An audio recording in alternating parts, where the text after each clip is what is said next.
Mister perfect extra gold திருமணமான அனைத்து ஆண்களுக்கும் ஒரே தீர்வு. வயதான பலகினமா, சுகர் பலகினமா, இனி கவலை வேண்டாம்.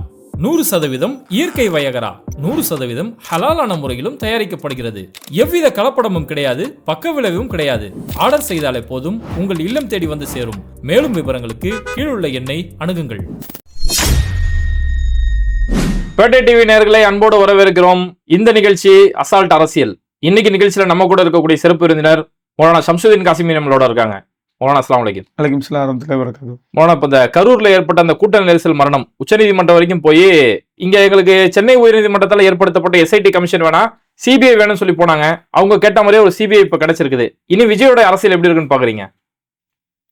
அதாவது சிபிஐ கையில மாட்டினா பிஜேபி கையில மாட்டின மாதிரி முடிஞ்சு போச்சு. அதாவது ஆடு வந்து தலையை தானா கொண்டு போய் கசாப்பு கடையில் ஒப்படைச்சிருச்சு. நம்ம இது வரைக்கும் என்ன சந்தேகப்பட்டு இருந்தோமோ, விஜய் வந்து பிஜேபியுடைய பி டீம் சந்தேகப்பட்டு இருந்தோமோ, இப்போ பி டீம்லாம் இல்லை, ஏ டீம் அப்படின்னு சொல்லி ஓப்பனாக டிக்ளேர் பண்ணிருக்காங்க. அதுதான் ஒன்று. ரெண்டாவது, எவ்வளோ ஒரு நயவஞ்சகத்தனமான அரசியல், எவ்வளோ ஒரு முரண்பாடான அரசியல்னு சொன்னால், இதே விஜயும் இதே ஆதவ அர்ஜுனாவும் இதுக்கு முன்னாடி சிபிஐ வந்து கிளிக்கிறாங்க. சிபிஐயில் கொண்டு ஒப்படைக்கிறதே வந்து கேஸை தள்ளி போடுறது தான், தாமதப்படுத்துறதுக்காண்டி தான், அதை ஒண்ணுமில்லாமக்கிறதுக்காண்டி தான் அப்படின்னு விஜயும் பேசியிருக்கிறாரு, ஆதவ அர்ஜுனா பேசியிருக்காரு. இன்னைக்கு அதே சிபிஐ அவங்க வரவேற்கிறாங்க அப்படின்னு சொன்னா இதை விட ஒரு கேவலமான நிலை எதுவும் இருக்க முடியாது. அதனால வந்து இவங்க எதிர்பார்த்து அதுக்கு முன்னாடியே கோர்ட்டுக்கு போறதுக்கு முன்னாடியே போய் அமித்ஷாவை பார்த்தது, அமித்ஷாட்ட பேசுனது, இது எல்லாமே வந்து பக்கா செட்டிங். இந்த கரூர் நடந்தும் செட்டிங் தான். கரூரை காரணமாக வச்சு உடனே அமித்ஷாவை போய் பார்க்கறது, அமித்ஷாவை போய் மீட் பண்றது, தனி விமானத்தில் போறது, அப்புறம் அவங்க சிபிஐ கேட்கறது, அதுலேயும் நிறைய கூத்து. சிபிஐ கேட்டவங்களே நாங்களாம் கேட்கவே இல்லைங்கிறாங்களாம். நாங்கள் வக்காலத்துக்கு இதை கையெழுத்து போடவே இல்லை, எங்கள் பேரை வச்சு யாரோ கேட்டிருக்காங்க. அதாவது திருட தெரிஞ்சவங்க கொஞ்சமாவது இதாக திருடணும் சொல்லுவாங்க, திறமையோடு திருடணும்னு சொல்லுவாங்க. திருட தெரிஞ்சவனுக்கு திறமை வேணும்னுவாங்க. இது திறமை இல்லா திருட பாவம், இப்போ தானே வந்திருக்கிறாரு, அதனால இந்த மாதிரி சின்ன சின்ன விஷயங்கள்லாம் மாட்டிப்பாரு. எனிவே இது வந்து பிஜேபி விஜய் விரும்பினாலும் விரும்பாவிட்டாலும் தன் கழுத்தில் கயிற்றை மாற்றி பிஜேபி இடத்துல ஒப்படைத்து விட்டார். இனி பிஜேபி எந்த பக்கம்லாம் இழுக்குதோ அந்த பக்கம் தான் போவார் விஜய். அதான் நடக்கும். இல்ல, இது பிஜேபி பக்கம் போகக்கூடிய அளவுக்கு விஜய்க்கு என்ன தேவை இருக்குது? அவர் தான் கரியரோட உச்சத்தை தூக்கி போட்டு வந்திருக்கேன் அப்படிங்கிறாரு. அதாவது ஒன்னு புரிஞ்சுங்க, விஜய் அவர் கரியருடைய உச்சத்தை தூக்கி போட்டிருக்கலாம், அவர் சம்பாதிச்ச சொத்தெல்லாம் தூக்கி போட்டு வரல. அவருடைய கரியரை வேணா உச்சத்தை விட்டு வந்திருக்கலாம், ஆனா சம்பாதிச்ச சொத்து என்ன இது வரைக்கும் 1000 கோடி 1500 கோடி 2000 கோடி சொல்றாங்களே, அந்த கோடிலாம் அதை விட்டுட்டு வந்திருக்கிறாரு. சிபிஐ இது இடி எடுத்தா எடுத்துட்டு போ, ஐடி ரெடி பண்ண எடுத்துட்டு போ, எனக்கு தேவையில்லை, எனக்கு என் மக்கள் போதும் அப்படின்னு வந்திருக்கிறாரு. அவருக்கே தெரியும் அரசியல் நிற்கணும்னா கோடிகளும் பணம் வேணும்னு சொல்லிட்டு, பணம் இல்லாமல் அரசியல் நிற்க முடியாது தெரியும். அப்படிங்கும்போது அந்த பணத்தை காப்பாற்றணுமா இல்லையா? பணத்தை காப்பாற்ற ஒரே வழி பிஜேபி தானே. அதனால வந்து அவர் உச்சத்தை விட்டுட்டுலாம் வரல, அவர் இருக்கிறத காப்பாற்றிக்கிறதுக்காண்டி அவர் பிஜேபிக்கு போறாரு. இப்போ எச் ராஜா, வானதி சீனிவாசன் இவங்களாம் ஒரு காலத்துல விஜயை கடுமையை எதிர்த்தாங்க, ஜோசப் விஜய்லாம் சொல்லுவாங்க. ஆனா இன்னைக்கு சகோதரர் விஜய் மாறி இருக்காங்களே, இந்த டிரான்ஸ்பர்மேஷன் எப்படி பாக்குறீங்க? இன்னைக்கு ஜோசப் விஜய், நீ சங்கி விஜய்னு சொல்லுவாங்க. அவங்களுக்கு பேரை மாத்துக்கிற பெரிய விஷயமா அது? அதாவது இதுக்கெல்லாம் கொஞ்சமாவது கூச்சம், நாச்சம், வெக்கம், நாணம், சூடு, சொரணை இதெல்லாம் கொஞ்சமாவது இருந்தா இப்பெல்லாம் பேச மாட்டாங்க. இது நோ சூடு நோ சொரணைங்கிற நித்யானந்தாவுடைய வழிமுறையில் வந்தவங்க, பரம்பரையில் வந்தவங்க. அவங்களுக்கு சூடும் கிடையாது, சொரணையும் கிடையாது. வேணும்னா எப்படின்னா அதை அழைச்சி போட்டுப்பாங்க. ஒரு பன்னிக்குட்டிக்கிட்ட ஒரு 10,000 கோடி இருந்துச்சுன்னா அந்த பன்னிக்குட்டியை தூக்கி முத்தம் கூட தயங்க மாட்டாங்க. அந்த மாதிரி கேடு கட்டவங்க தானே. அதனால விஜய் இனிமேல் தூக்கி பிடிக்கிறது, விஜய் தான் ஹீரோ, விஜய் தான் இந்தியா தமிழ்நாட்டை காப்பாற்ற போறாரு அப்படின்னு தூக்கி பிடிச்சாலும் ஆச்சரியப்படுறதுல. இங்க பாவம் பரிதாபம் யாருன்னா எடப்பாடி தான் பரிதாபம். என்னண்டாக்கா விஜயை தூக்கி பிடிச்சி நம்மளை கட்டி விட்டுருவாங்களோ அப்படின்னு பயந்து போய் கிடக்கிறாரு. அவர் தான் பரிதாபத்துக்குரியவர். இனிமே பிஜேபியும் விஜயும் வரும். இதுல நான் சொல்ற மெசேஜ் என்ன அப்படின்னு சொன்னா, விஜயை ஒரு நடிகராக, விஜயோட ரசிகராக இருந்த இளைஞர்கள், ரசிகர்கள் தயவு செய்து சங்கிகளா மாறிடாதீங்க. நீங்க விஜயோட ரசிகர்களா இருங்க. விஜய் வந்து நீங்க பாருங்க, அவரை போட்டுருங்க, கொண்டாடுங்க, அவருக்கு நற்பணி மன்றம் வச்சுக்கங்க, அவர் கட்சியில நிர்வாகியா இருங்க, அவர் பேரை நம்ம ஆழமான ரசிகர், வெறி பிடித்த ரசிகர் எல்லாம் இருந்துட்டு போங்க. அது உங்களுடைய தனிப்பட்ட விஷயம். ஆனால் அவருக்கு மேல உள்ள பாசங்கிற அடிப்படையில் சங்கிகளோட கைகோத்த பிறகும் நான் அவருக்கு தான் ஓட்டு போடுவேன் அப்படிங்கிற ஒரு கேடுகட்ட முடிவை எடுத்தீங்கன்னா அப்புறம் நம்ம தமிழ்நாட்டை வந்து பெரியார் பூமி, அண்ணா பூமின்னு சொல்லல அர்த்தமே கிடையாது. அதனால விஜய் தனியா இருந்தா ஓட்டு போடுவேன் அப்படின்னு முடிவில் இருந்தவங்க பிஜேபியில சேர்ந்துடும் அப்படின்னா ஓட்டு போட மாட்டேங்கிற முடிவு எடுங்க. அதான் ஓட்டு சரியான முடிவா இருக்கும். இல்ல, இப்ப தாவேக்கா என்ன சொல்றாங்கன்னா, மாநில அரசுடைய கண்ட்ரோல்ல தானே இங்க அதிகாரிகள் விசாரிக்கிறாங்க, எஸ்ஐடி கமிஷன் விசாரிக்கிறாங்க, எங்களுக்கு நம்பிக்கை இல்ல, அதனால சிபிஐக்கு போனோம், இதனால பாஜக பி டீம் சொன்னா என்ன அர்த்தம் கேட்கறாங்க. இதுல இந்த ஜட்ஜ்மெண்ட்ல வந்து நான் சொல்ல ஒரு பெரிய கேவலமான விஷயம் என்ன அப்படின்னா, அந்த 3 பேர் கொண்ட குழுவில் ஐபிஎஸ் ஆஃபீஸர் இருக்கலாம், தமிழ்நாட்டை சார்ந்தவர் இருக்கக்கூடாது அப்படின்னா இது எந்த மாதிரி மனநிலை? அப்ப தமிழ்நாட்டு ஆபீசர்கள் வந்து நியாயமா இருக்க மாட்டாங்க, அநியாயம் பண்ணிடுவாங்க அப்படின்டா, அப்ப நாளைக்கு வந்து ஒரு இடஒதுக்கீடு சம்பந்தமா ஒரு கேஸ் வந்து கோர்ட்டுக்கு போனா இந்த ஜட்ஜி வந்து பிராமணரா இருக்கக்கூடாது சொல்லலாமா? அப்ப ஜாதியை பத்தி ஒரு பிரச்சனை, அது கோர்ட்டுக்கு போனா அது இந்த ஜாதியை சார்ந்தவரை இருக்கக்கூடாது, இப்படி ஒவ்வொருத்தரும் கேட்க ஆரம்பிச்சுட்டா அப்ப நீதித்துறை மேல மரியாதை என்ன, மாண்பு என்ன, கண்ணியம் என்ன, நீதித்துறை நம்பிக்கை என்ன? பாமர மக்கள் எல்லாத்தையும் இழந்த மக்கள் கடைசியா நம்புறது நீதித்துறை தான். அந்த நீதித்துறையே என்ன சொல்லுது, தமிழ்நாட்டு ஆபீசரா இருக்கக்கூடாதுன்னா அப்ப தமிழ்நாட்டு ஆபீசர் நியாயமா இருக்க மாட்டான். அதனால தமிழ்நாட்டு கேடரா இருக்கலாமா, ஆனா வேற மாநிலத்தை சேர்ந்தவரா இருக்கலாமா, இருக்கணுமா? தமிழ்நாட்டு கேடரா இருக்கக்கூடாதான். அப்படின்னா எந்த வகையான இது நேர்மை நியாயம் எனக்கு தெரியல. இந்த நிலையை ஒவ்வொரு மனிதனும் நீதிமன்றமே அன்னைக்கு சொல்லிடுச்சு, தமிழ்நாட்டை விசாரிக்க தமிழ்நாட்டு ஆபீசர் இருக்கக்கூடாது, அதனால இடஒதுக்கீடு விசாரிக்கிறதுக்கு ஒரு பிராமண ஜட்ஜி இருக்கக்கூடாது, ஜாதியை பத்தி விசாரிக்கிறதுக்கு ஒரு ஜாதி சார்ந்த ஜட்ஜி இருக்கக்கூடாது அப்படின்னு ஒவ்வொருத்தரும் கேட்க ஆரம்பிச்சா இன்னைக்கு நீதித்துறை எந்த காவல்துறையின் மீது ஒரு அவநம்பிக்கை ஏற்பட்டிருக்கிறதோ இதே அவநம்பிக்கை நாளைக்கு நீதித்துறை மேல ஏற்படுமே. அதனால இது வந்து ஒரு தவறான மோசமான ஒரு முன்னுதான் நான் சொல்வேன். இது வந்து ஒரு இதுவரைக்கும் எந்த நீதிபதியும் சொல்லாத ஒரு கருத்துங்கிறதுனால இது நீதித்துறை சார்ந்த கருத்தாகவோ அல்லது அந்த நீதிபதியுடைய சொந்த கருத்தாகவோ நான் இதை பார்க்கவில்லை. இதற்கு பின்னாலும் சங்கிகளுடைய அழுத்தம் இருக்க வாய்ப்பு இருக்கிறது. சரி மோனா, விஜயோட ஒரு டைலாகா வச்சிருந்தாரு, உங்க விஜய் நான் வரேன் அப்படின்னு சொல்லியிருந்தாரு.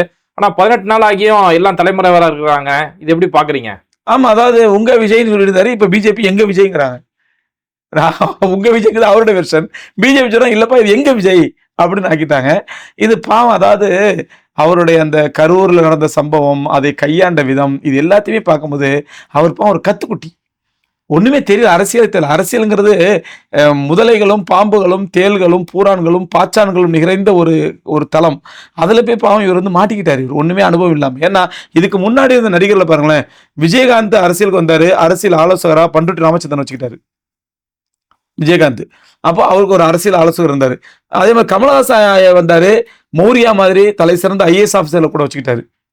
இப்படி வந்த அரசியலுக்கு வந்தவங்க யாராவது தனக்கு பின்புலமாக ஒரு பழுத்த அரசியல்வாதியையோ ஒரு மூத்த ஐஏஎஸ் அதிகாரியோ தன்னுடைய கட்சியில சேர்த்துக்கிட்டு இருந்தாங்கன்னா அவங்க கொஞ்சமா தாக்கு பிடிச்சாங்க.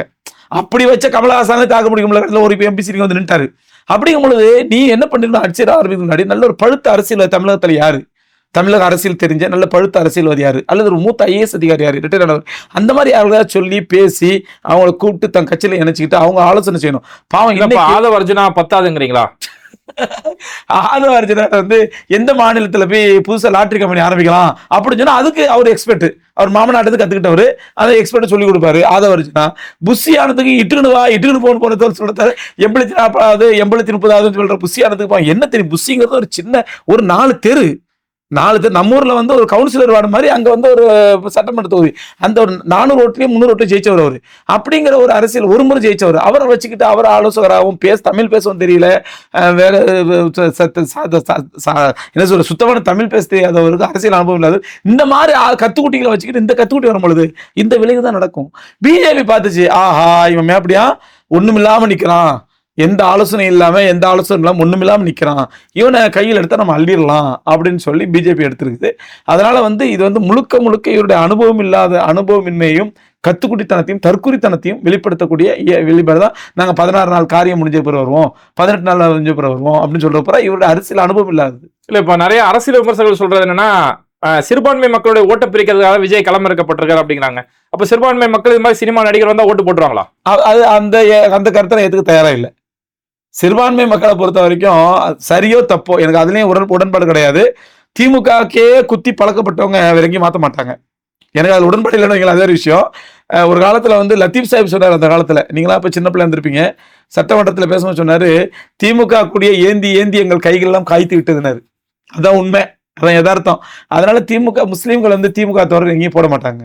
அதனால நீ விஜய் அல்ல, விஜய்க்கு அப்படம் கொண்டு இறக்கணும் சரி, சிறுபான்மை ஓட்டுலாம் பிரிக்க முடியாது, நல்ல வாய்ப்பே இல்லை. சும்மா இந்த ஃபர்ஸ்ட் ஓட்டர்ஸுங்கிறாங்கல்ல, அந்த மாதிரி இளைய தலைமுறை சினிமாக்களை பார்த்து தீன் தெரியாம, மார்க்கம் தெரியாம, குரான் தெரியாம, ஹதீஸ் தெரியாம, பள்ளியாசல் ஜும்மா கூட போகாம சுத்திட்டு இருக்கு பாருங்க, அந்த மாதிரி சில சில்வண்டுகள், சில இந்த மாதிரி விசிலடிச்சா குஞ்சுக்கிட்டா அவங்க ஓட்டு போடுவோம் தவிர இல்ல பழுத்த அனுபவம் உள்ள விவரம் யாரும் போட மாட்டாங்க. இல்ல இப்போ எஸ்ஐடி கமிஷன் விசாரணை நடந்துட்டு இருக்கு, அந்த சிசிடிவி ஃபுட்டேஜை கொடுங்க, உள்ள வேன் உள்ள என்னன்னு எல்லாம் கேட்டுட்டு இருக்காங்க. ஆனா இங்க தொடர்ந்து திமுக சதி அப்படின்ற ஒரு குற்றச்சாட்டு 8 எம்பிகள் அங்கிருந்து கிளம்பி வந்து திமுக மேலதான் சதிங்கிறாங்க. இது எப்படி பாக்குறீங்களா? அதாவது ஏதாவது சொல்லிதான் ஆகணும். இது சதியும் கிடையாது, இதுவும் கிடையாது, விதின்னு சொல்லலாம். விதி தப்பு யார் மேல 100க்கு 100 தப்பு மேல யார் மேலக்கா? தேடி போன பார்க்க போன பொதுமக்கள் மேல. காலையிலேருந்து நைட் வரைக்கும் சோறு தண்ணி இல்லாம பச்சை தண்ணி இல்லாம வெயில இருந்து காஞ்ச பாரு, உன் தலை விதி. நீ செத்துருக்க, உனக்கு அறிவு வேணும். பச்சை குழந்தை கூட இவ்வளவு கூட்டத்துக்கு போலாமா? சரி காலையில போனேன் வரல, திரும்பி வந்து தொலைக்க வேண்டியதானே? எப்போ வரணும் அது வரைக்கும் காத்து கிடக்கணுமாங்க அப்படின்னு தேவலோகத்தை தூதனாவேன் பாக்குறதுக்கு. அதனால இது வந்து விதியும் கிடையாது, இது சதிலாம் கிடையாது, விதி, மக்களுடைய விதி. மக்கள் தங்களுக்கு தாங்களே சூனியம் வைத்து சொந்த காசுல சூனியம் வைப்பாங்கல்ல, தங்களுக்கு தாங்களே தேடிக்கொண்டு அழிவுது. அப்படிதான் பார்க்கணும். இது திமுக சதியும் கிடையாது. விஜய் மேல பெரிய தப்பு என்னன்னு சொன்னா, அதுவும் நான் சொல்லுவேன், அவர் மேல பரிதாபம் தான் வரும். அனுபவம் இல்லாமனால 6 மணி நேரம் 8 மணி நேரம் தான் லேட்டா போனது. அது கூட்டம் வர வைக்கணுங்கிறதுக்காக வேண்டி மக்களை ஒரே இடத்துல டம்ப் பண்றது, அப்பப்போ லைட்டை ஆஃப் பண்ணி போடுறது மக்கள் பார்க்கணுங்கிறதுக்காக. இதெல்லாம் வந்து அவர் விளம்பர பிரியர். அந்த விளம்பர வெறிக்கு ஏற்பட்ட விளைவுதான் இந்த மக்களுடைய பலி.